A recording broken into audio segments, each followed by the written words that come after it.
반갑습니다. 모두다 행정사 송범석 대표입니다. 12월 6일 영상 촬영하고 있습니다. 언제나처럼 저희 카페에 많은 글들이 올라왔는데요. 오늘 한 분 한 분 글에 대한 답변 드리면서 질문에 대한 영상 찍도록 하겠습니다. 홍님, 교통사고 합의 관련 문의 드립니다. 라는 글인데요. 교통사고 합의 관련 4월 중 출근길에 앞차 정차에 따라 정차를 하였는데 전세버스가 후미를 받았군요. 어이고, 전세버스면 엄청나게 큰 건데 크게 안 다치셔서 다행이네요. 차는 전손 처리, 전세버스 공제조합에서 100대 0으로 과실 처리를 한 상태이고, 그러니까 피해자라는 거죠. 100대 0으로. 저는 2주 입원 후 통원 치료 중입니다. 무급휴가 후 개인 연차 사용하여 통원 치료 과정에서 통증도 심해지고 연차도 과다 사용으로 결국 퇴사를 한 상황입니다. 아이고, 사고가 나서 피해자지만 결국에 병원 때문에 퇴사를 할 수밖에 없었던 사정이 있네요. 현재는 기간이 오래돼서 병원도 일주일에 1회 치료 가능하다고 해서 합의를 진행하고 개인 의료보험으로 자주 병원을 가고 싶은데 상대 측 보험사에서 연락도 없고 처음 합의를 보는 거라 보험을 받고 싶어서 문의드립니다. 네. 피해자 입장에서는 기본적으로 치료를 받을 수 있을 만큼 다 받으시고 마지막에 상대방 가해자 보험사와 합의를 하라고 늘 말씀드리고 있습니다. 왜?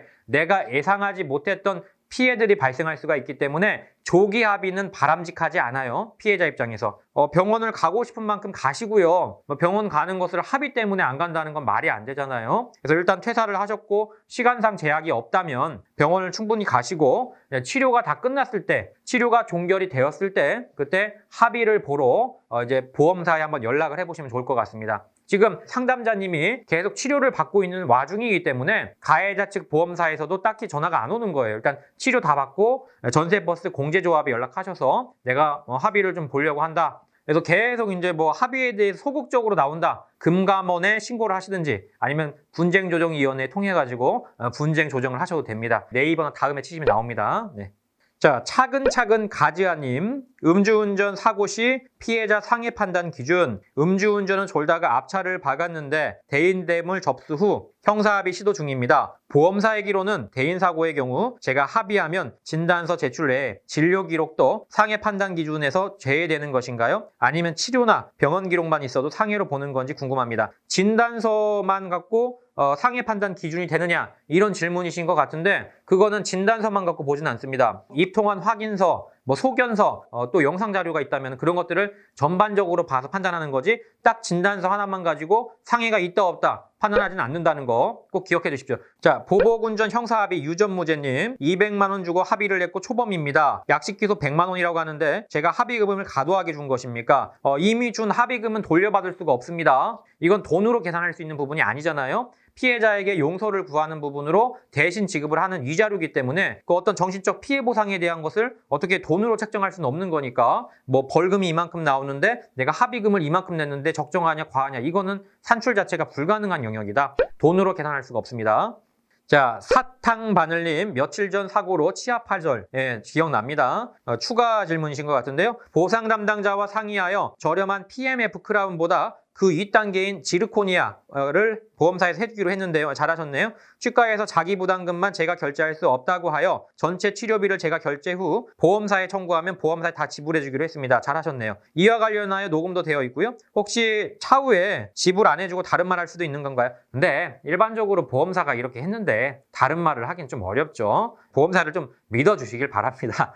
마치 이제 얘기 다 했는데 나중에 가갖고 그런 기록 어딨냐 말을 증거 대봐라 이렇게까지는 하지 않는 분들이에요. 그리고 진단서를 떼달라고 하는데 진단서 떼줘도 되죠. 네, 그걸 주셔야 보험금을 받죠. 보험사를 저희가 너무 미워하지 마시고요. 보험사는 보험금을 줄여야 자기들 이익이 남잖아요. 당연한 거예요, 이치적으로. 네, 그렇다고 해서 뭐 했던 말을 갖다가 아이고 내가 언제 그런 말 했어. 안 돼.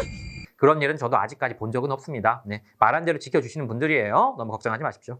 자, 하은이 아빠님, 음주운전 벌금 정식 재판에 대해서 문의드립니다. 경미한 추돌, 체열 0.197 합의했고요. 경찰에서 대인사고는 넣지 않고 검찰로 넘어갔다. 다행이네요. 약식 기소로 800만 원이 나왔습니다. 정식 재판이라는 게 있던데 이걸 해야 될까요? 그건 의뢰인 선택이죠. 제가 말씀을 못 드리는 부분입니다. 0.197이면 원래 900만 원 나와야 정상이거든요. 근데 100만 원이 지금 감액이 돼서 나온 거란 말이에요. 근데 여기서 더 벌금 감경 신청을 하면 판사가 애따 이놈아 하면서 100만 원을 더 올릴 수도 있겠죠. 그래서 1000만 원이 될 수도 있겠죠. 다만 그럴 수도 있지만 더 내려갈 수도 있겠죠. 그거는 의뢰인이 감안하셔야 됩니다. 아무도 예상 못해요. 프리즘님, 신호등 없는 횡단보도에서 교통사고로 보행자 전치 12주 추가 문의. 피해자분께 또 한 번 부탁을 드렸습니다. 공소장을 월요일 12월 2일 날 받으셨고요. 공소장에 7일 이내에 서류 제출이라는데 제가 저희 영상 보시면 권고기한과 절대기한이라는 영상이 있습니다. 권고기한과 절대기한이 있는데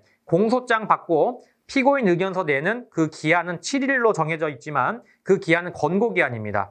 판사님 공판 전까지만 일단 내시면 되고 공판 전까지 서류를 못 냈다 또는 내가 보충할 서류가 있다 그러면 선고 전까지 1심 선고 전까지만 내시면 됩니다. 다만 그 재판하는 날 가갖고 선고하는 날 가갖고 이거 봐주세요라고 해서 이렇게 내시면 판사님이 좋아하겠습니까? 아니죠. 선고 일주일 전까지 내시는 게 일반적이에요. 국선 변호사 선임은 하셔도 되고 안 하셔도 됩니다. 다만 일반적으로 국선 변호사님들이 그렇게 열정적으로 하시는 분도 있지만 열정적으로 하시지 못하는 어떤 그런 분들도 있으니까 잘 고민해보세요. 반성문을 쓰는데 검사님에게 쓰는 건지 판사님에게 써야 하는 건지. 공소장이 날라왔으면 판사님이죠. 판사님. 피해자분은 탄원서를 판사님에게 쓰셨습니다. 판사님에게 쓰는 게 맞아요. 검사는 끝났어요 이제. 자, 작성한 반성문을 읽어봐 주실 수 있는지요? 네, 이 정도면 이제 업무에 들어가는데 정식으로 맡기시죠 그냥. 이거는 네. 이것까지 하면은 저희가 이거 언제 합니까 이거를. 네. 상담까지는 해드려도 반성문까지 이렇게 하는 거는 만약에 하실 거면 연락을 주세요. 근데 저 반성문을 만약에 보면은 그냥 보고 뭐 이렇게 그냥 말씀드리는 게 아니라 또 피드백하고 또 첨삭도 해야 되니까 그건 업무에 들어가요 선생님. 네, 이해해 주시라고 믿습니다. 네. 자, 여기까지만 할게요. 너무 많아요. 너무 많습니다. 네.